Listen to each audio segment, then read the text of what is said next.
Welcome back to Turning the Page. Here we are with Bill Betenson, who has, again, written his book, Butch Cassidy and My Uncle. We've been talking about it, and we were talking a little bit about his outlaw family, or his outlaw brother.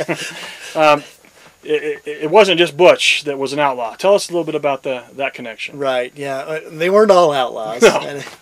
I mean, some of us kept the law. But yeah, he had this next youngest brother right after him was an outlaw and kind of followed Butch. He really looked up to Butch.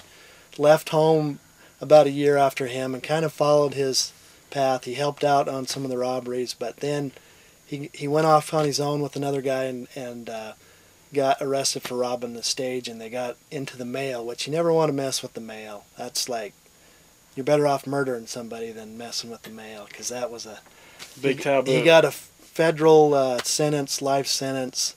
Went to a federal prison back in Detroit. How old was he when he was arrested for this? He was in his 20s, early 20s. Early 20s? Really? One of his first real solo gig? Right. Yeah, he was with an older outlaw at the time, but yeah, without Butch, Butch would have planned things a lot better, I think. Yeah, well, in fact, you talk about the small amount of money they actually got was, right, less than a couple $100. But they opened the mail. He gets arrested, sends to federal prison, life sentence. Life sentence, yeah. And so it's really a great story. And has his story been told anywhere before? No, not really. It's the first time that's really detailed in any book. Unlike Dan, Butch was known as this good guy outlaw. Tell us a little bit about how he got that name. Well, I think Butch was very charismatic. He made friends wherever he went.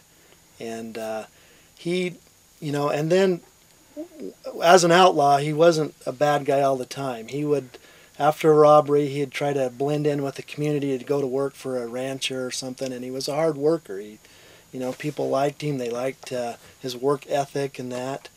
And I think a lot of the lawmen that chased him liked him. They had respect for him. He wasn't this psychopathic type bandit, that would kill people. He was never, as far as we know, there's no record that he killed anybody. There's stories about the Bolivian gunfight and whatnot, that he was involved and killed somebody there, but that's a whole nother story that I cover in the book. So let's talk about the Bolivian gunfight. That's kind of in the movie, the Butch Cassidy and Sundance Kid. That's the ending scene, so to speak. Is that folklore or is that history or what? Well, it certainly was Hollywoodized, and there was a gunfight and 2 American bandits were killed. But to say that they were Butch and Sundance is, I think, a big stretch. And I explore all the different holes in that theory in the book, and then also give the family side of what happened to Butch. Okay. The family believes that he came back. Correct. Is this facts? Do you have facts to prove this, or is this family story and history? What exactly is there? Well, certainly the strongest case for me is my great-grandmother's eyewitness account of seeing him that was also confirmed by other family members that were in Circleville at the time. To me, that means a lot.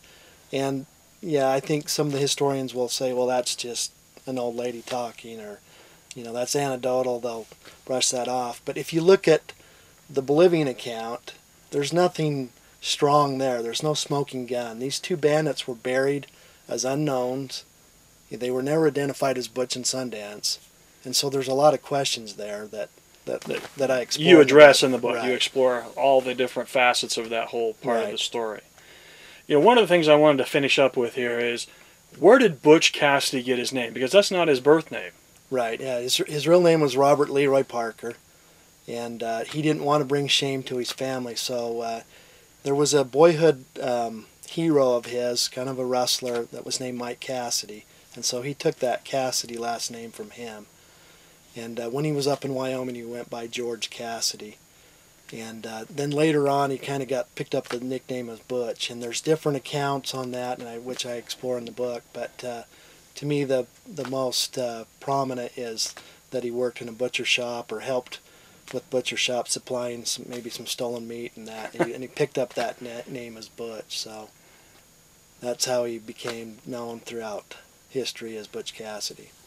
Now, again, Butch is this outlaw that for some reason America has just literally fallen in love with his story and who he was.